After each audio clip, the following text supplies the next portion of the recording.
Indian ocean में हूसियों के हमले के बाद भारत की नेवी एक्टिव हो गई है और इस हवाले से उन्होंने अपनी मैनूवरिंग्स का आगाज कर दिया है। जैसा कि हमने लास्ट वीडियो में देखा था कि हूसियों ने रेड सी के बाद अरेबियन सी में भी शिप्स को निशाना बनाना शुरू कर दिया है और इस हवाले से इंडिया के साहिल से सिर्फ 200 नॉटिकल माइल्स की दूरी पर एक इसराइली एफिलिएटेड शिप को टारगेट किया गया जो भारत की तरफ तेल लेकर जा रही थी। अब इंडियन नेवी का एक नया मूव सामने आया जिसमें उन्होंने गाइडेड मिसाइल डिस्ट्रॉयर डिस्पैच कर दिए हैं इस समंदरों में, अपनी समुद्री हदूद में, ताकि इस किस्म के हमलों से बचा जा सके। 3 स्टेल्थ गाइडेड डिस्ट्रॉयर्स इन्होंने डिस्पैच किए हैं अपने समंदरों की वेरियस साइट्स पर, ताकि एक डेटरेंस कायम कर सके भारत की नेवी इन समंदरों में इन हमलों के खिलाफ। इसके अलावा एक long range maritime petrol aircraft भी इन्होंने डिस्पैच कर दिया है जो कि इस हवाले से नज़र रखेगा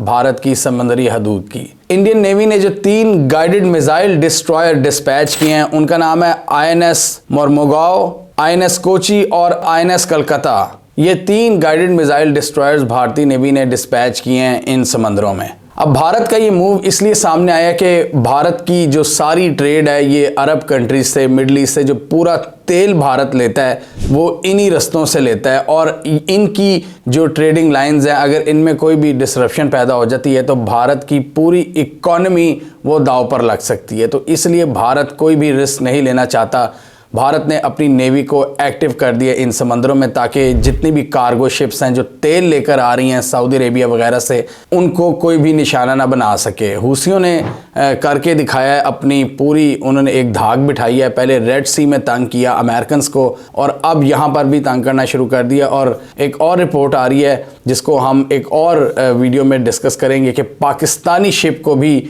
जो पाकिस्तान से रिलेटेड एक शिप थी जो पाकिस्तान की तरफ आ रही थी कराची कोस्ट की तरफ, उसको भी हिट किया गया है। तो अभी हम नेक्स्ट वीडियो में देखेंगे कि पाकिस्तान इस हवाले से क्या इकदाम कर रहा है। लेकिन भारत की नेवी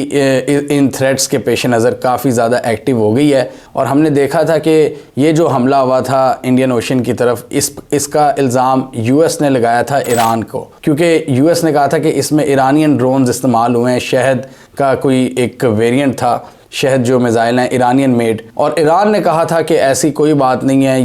ये हूसियों की अपनी कार्रवाई है, उनकी अपनी कैपेबिलिटीज़ हैं, उनके अपने टूल्स हैं, उसमें हम कोई इंटरफेरेंस नहीं करते। ईरान ने US के इल्ज़ामात को मुस्तरद कर दिया था और इसके बाद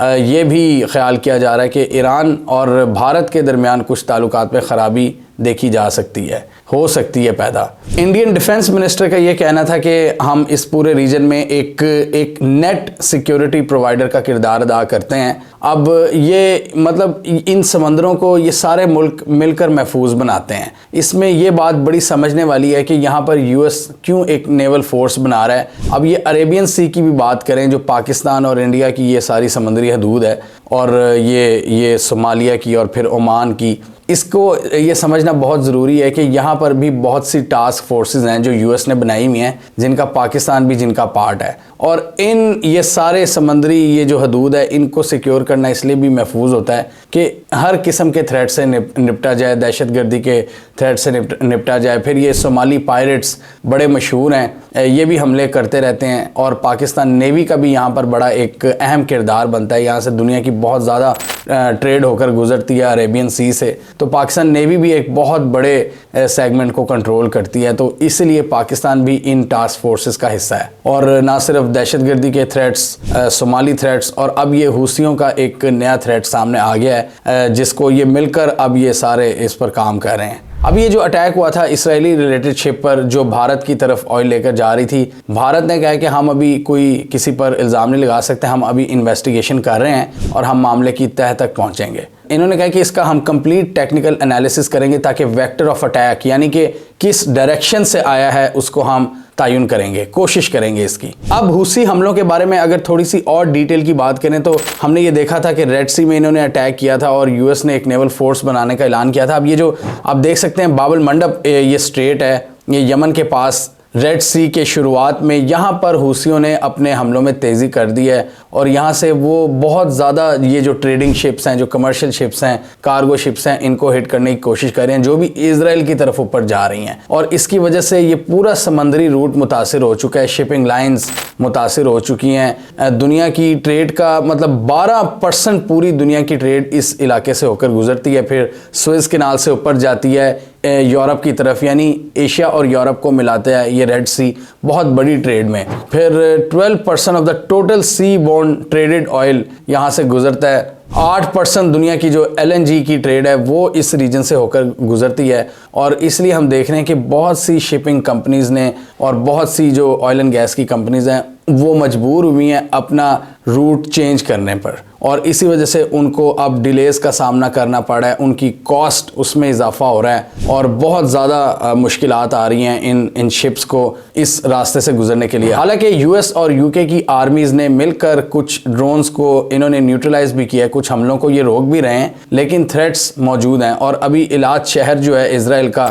जो ये रेड सी का ये वाला कॉर्नर है जो इजराइल की साउथ बनती है, वहाँ पर भी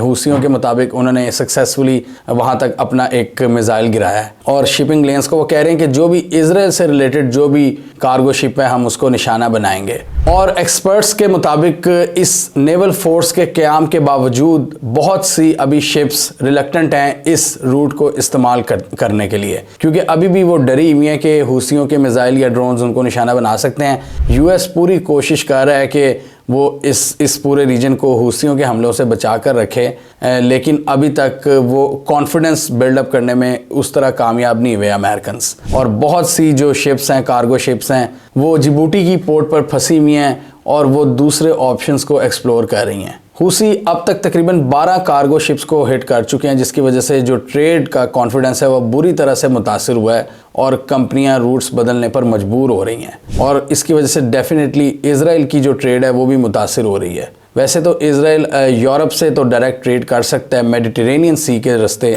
वहाँ तो अमेरिका की एक बहुत बड़ी एक नेवल फोर्स मौजूद है, लेकिन इस रास्ते से इजराइल की तरफ जो भी शिप जा रही है हूसीज उसको निशाना बना रहे हैं। और अब तो हम देख रहे हैं कि अटैक्स अरेबियन सी पर भी होना शुरू हो गए हैं और पाकिस्तान और भारत से रिलेटेड जो शिप्स हैं वो भी निशाना बनना शुरू हो गई हैं। और ये जो इंडियन ओशन में अटैक्स शुरू हो गए हैं रेड सी से बहुत दूर, इसने भी तशवीश में इजाफा कर दिया है कि कहाँ रेड सी में US कोशिशें कर रहा था रेड सी को बचाने की, अब ये अरेबियन सी और इंडियन ओशन की तरफ भी इनकी रेंज आ गई है। अब यहाँ पर सिचुएशन काफ़ी कॉम्प्लिकेट हो चुकी है हूसियों के हमले के बाद। अब देखना यह है कि क्या पाकिस्तान और भारत भी ये इन छोटे छोटे अटैक्स के बाद भारत का US का साथ देंगे इस नेवल फोर्स में। अगर US इस तरफ आता है कोई स्पेशल अलायंस बनाने हूसियों के खिलाफ, कमेंट कीजिए। इसके अलावा हमारा YouTube चैनल सब्सक्राइब कर लें, साथ ही वो बेल आइकन भी दबाएं ताकि वो स्टोरीज दुनिया भर से पाकिस्तान से इनकी मेन स्ट्रीम मीडिया पर प्रॉपर कवरेज नहीं होती, हमारे प्लेटफॉर्म के थ्रू आप तक टाइम पर पहुंच जाएं।